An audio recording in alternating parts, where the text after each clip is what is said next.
I'm finally ready to share our 2024 garden plans with you, so stick around. If you were here last year, you saw that we put in a raised garden completely from nothing last year. I'll link those videos up top if you want to go see them. And then in the fall, we did a garden extension, so we would have more garden available this year to us. This video is a little bit late coming out because I've been working through a few things, just trying to really plan and be not specific, be purposeful in what we're planning. So I'm going to go through, I've got my garden planner and book here. I'm going to go through and show you what I've been doing and what I mean by that and what our garden plans for this year are. So like I said, this is my garden planner and record book. This is the one that I created and it's available on Amazon, a whole bunch of different Amazons. I'll put a link that will take you to either the US or Canadian one, but it's available like Australia, Japan, UK, all over. So what I did, very first thing I did, let's see. I went and I took some notes. It says for next year, but I used it for this year. I really wanted to think about what was the best for us to grow this year because I want to make use of the space. I want to grow things that we're actually going to eat and that we're going to preserve. So I made kind of a list of different foods, canning, freezing, eating fresh, and storing them. And then I put the little marks beside it. So like carrots is something that you can store quite well. So I want to try storing them this year. We'll can a few. I also want to try freezing ones, like shredded ones. Potatoes is another thing that we eat a lot of, but we haven't grown potatoes in many years. So this is the first thing I kind of thought about because I really want to focus our garden on things that we're going to eat and that's not going to go to waste and that are going to save us money. So one of the other things I did in here was I just kind of went through, I have my yearly overview here, like start indoors, transplant, plant outdoors, succession planting, harvest, and buy. And I just went through and just put the days to maturity as well, just so I have a general idea. I am going to be starting a lot later this year. Well, I already am. Last year I started the very first of like April, like right around the beginning. And my tomatoes and stuff were way too big. So I'm going to start a few things in April, but the majority of things I'm not going to start until May. And it's actually April already and I haven't started these. I will in a few days because I really want to move everything kind of back so that I don't have things that are just falling over, nowhere to keep them. Plus the kind of local thing here, our last frost date is the long weekend in May. However, most people say not to plant until after the full moon in June, which is the third week of June. So I'm a little unsure and I thought I'm just going to start everything a little bit later. You know, maybe that's not a good decision. We'll see. Every year is so different, right? Then I went and made a sheet of companion planting because this is another thing that I really want to focus on this year is instead of doing like a bed of this and a bed of that, I want to try and intersperse to make the most of sharing the nutrients as well as pest control. So for things like cabbage, bok choy, the white moth will only leave an egg after it's touched like that particular plant. I think it's 4 times. I can't remember exactly. So if you plant where there's like 1 or 2, but then there's other plants around it, they're not going to be putting their eggs on the plants as much because there isn't as much around it, right? They have to do it 4 times or whatever it is. So I spent a lot of time kind of looking at different resources, and some of these you can see resources are conflicting, so I kind of just took my best guess after reading different things and just figuring out what would plant well with other food. Some things I have on here I'm not actually going to plant, like okra. I decided not to plant that. That's something that it takes up quite a bit of space to get enough okra, and we're really not hot enough here to like have enough okra for a meal. We only got I think maybe 4 or 5 last year. So not everything on here is everything I'm going to grow, but I was just trying to figure out in the planting stages.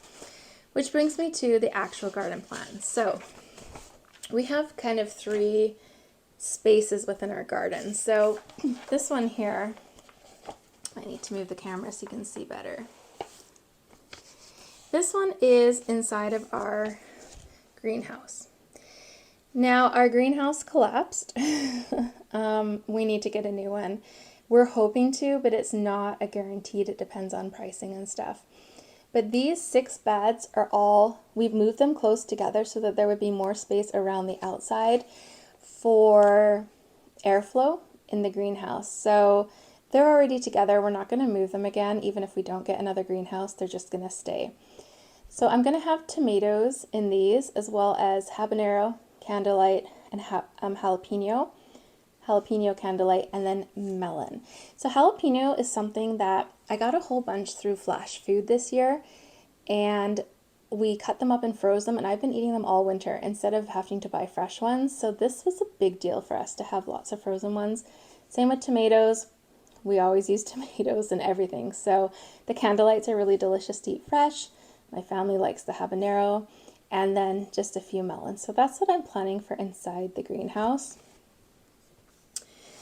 Then the next part, maybe back here.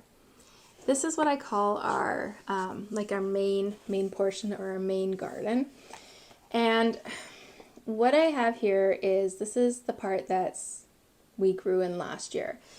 So we have 4 beds across and 4 down.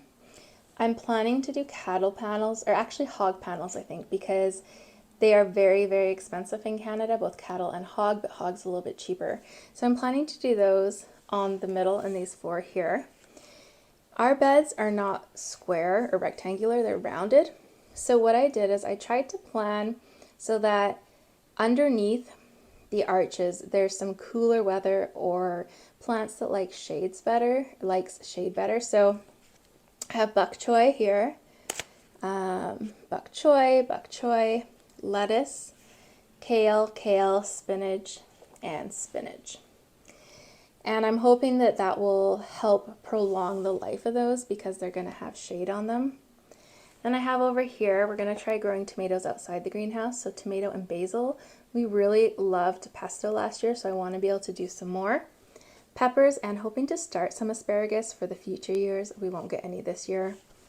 Potatoes and cilantro, onions and spinach. And then the plant that's going to grow up and over, I have peas coming from both sides. Then I have, I think that's a mistake actually. I think that's both supposed to be cucumber. I need to change that. But cucumbers, green beans, and I'm going to try some pumpkins on the top here. And this one will be corn and dill, and I kind of did like the same on either side. So corn and squash, hopefully our corn will grow, and I'm hoping because they're together that pollination will work well. Bush beans, carrots and peppers, and then over here I have tomato and basil, peppers, and again hopefully asparagus for the future, potatoes and cilantro, and onions and spinach. So that's the plan there. I do have one other garden bed area that I don't have drawn out here, and that's kind of beside our greenhouse. It's over on this side. We have 3 beds that have, one has garlic in it right now, one has strawberries in it, and one has rhubarb and chives in it. So those are like perennials that are just staying there for now. And then this is the part that I call the extension. So this one is only 3 beds by 3 beds. It's not as wide as the other one. So what I decided to do is to do the hog panels here, but to leave this one because as you come in the gate, it's kind of close here. And I just thought, you know, it's nice to have a little bit more space to move around and to have it a bit more open. So we're going to have pickling cucumbers on this one here and snap peas on this one. And then again, I'm trying to use the shade to grow plants that, you know, they bolt too quickly. So lettuce and spinach. And then in here we're going to have more tomatoes and basil, basil, carrots and peppers. And then I have zucchini and basil and cabbage and celery. We don't need a lot of cabbage. We also don't need a lot of zucchini. It tends to grow pretty quickly. Although I did run out of it already, I would like to have a little bit more to freeze in the freezer this year, like to shred it for baking. So I would like a little more. And then we have over here zucchini and basil, potatoes and cilantro, and beets and celery. We still have quite a few canned beets from last year, so we don't need quite as much as we have had in the past. Celery is something that I'd really like to grow and be able to chop up and freeze and keep in our freezer. It takes a long time to grow, so I don't know how it's going to do. It's one of the first things I'm going to start, but we will see. So that's what my garden plans are. Things always change, but that's the basics of what we have, those kind of 3 different garden sections. Hopefully you've been able to see it on the camera here. It's a little hard to film.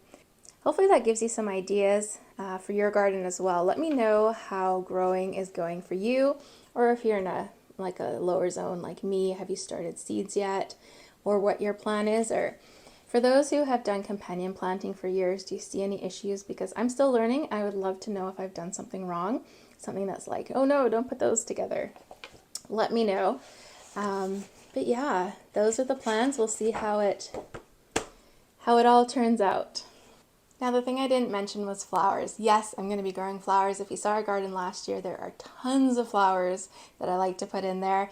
We have soil all the way around our entire garden bed, so I will fill that full of all kinds of flowers. I also have lots of flowers I'm going to be putting in the beds as well, things like nasturtiums, marigolds, things that are preventative for bugs as well as beautiful. So yes, I will be growing flowers as well. Those will be started a little bit earlier, and I will have lots of flowers in my garden. I hope this has been helpful, and I will see you next time. Have a great day. Take care.